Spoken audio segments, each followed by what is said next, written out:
Ecco l'Eterna incompiuta, una delle strutture sportive più bistrattate d'Italia. È il nuovo palasport di Agrigento nei pressi di piazza Ugo La Malfa, vicino allo stadio Esseneto.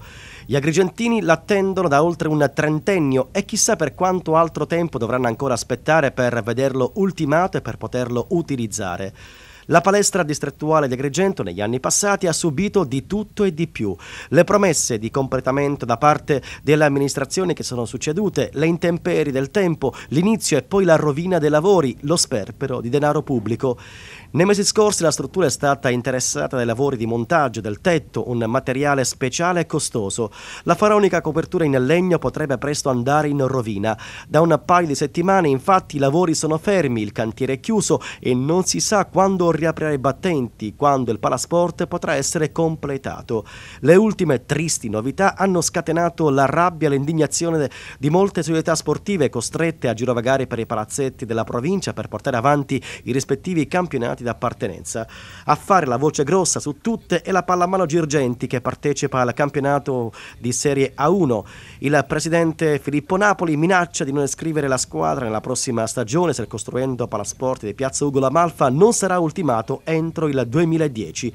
È una storia senza senso, dove i sacrifici sono inutili ed allora è meglio smettere.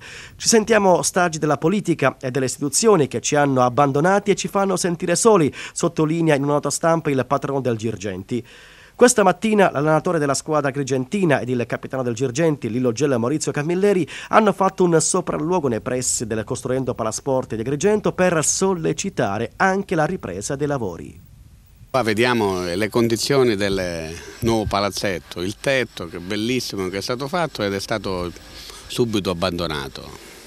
Cioè è una cosa inconcepibile tutto questo. Meglio non spendere questi soldi e lasciarlo com'era, non mandare al macero dei soldi pubblici in una maniera così indecorosa, perché non è possibile spendere dei soldi dei contribuenti e buttarli così. Ora questo tetto che da 4 mesi, 5 mesi che è stato finito è sotto l'acqua, il sole. Cioè io vorrei capire che qualcuno ci dica come mai i soldi pubblici vengono gestiti in questa maniera o che qualcuno ci dica che il tetto così non rischia niente. Io non so, Agrigento, una città come Agrigento, capoluogo di provincia, una città conosciuta in tutto il mondo per la Valle dei Templi e per la sua storia, non ha un palazzetto dello sport in grado di poter fare attività sportiva a determinati livelli.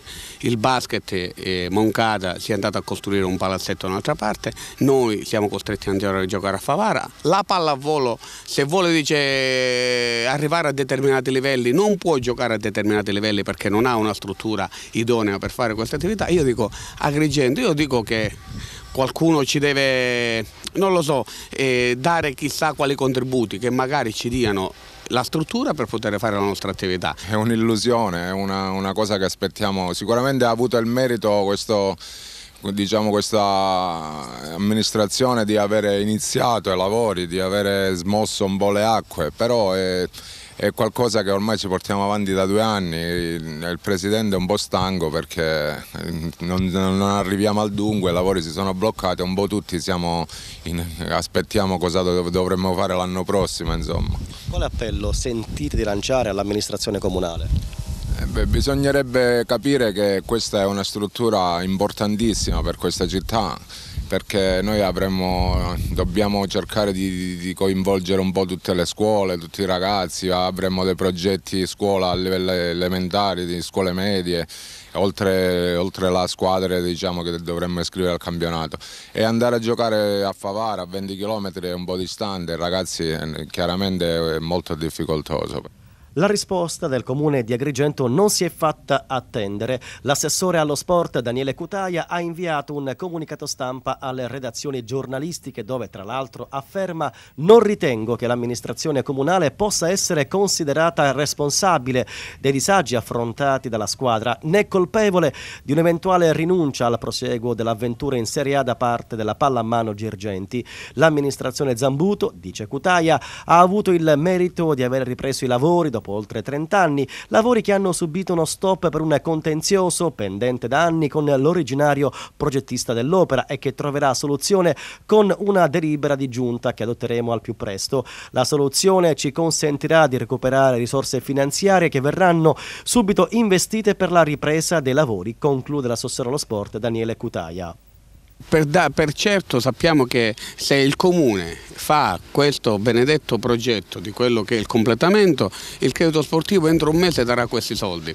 Quindi io non capisco come mai il Comune tra le sue urgenze non ha in scaletta il completamento di questo palazzetto, cioè di mandare al macero tantissimi soldi che è costato questo tetto. Questo tetto è costato delle cifre veramente che potevano fare due altre strutture per poter fare attività. Eppure il Comune sta facendo il massimo per poterlo mandare propriamente al macero, farlo imputridire all'acqua e al sole. Il tetto è troppo basso ed è impossibile fare pallavolo a certi livelli.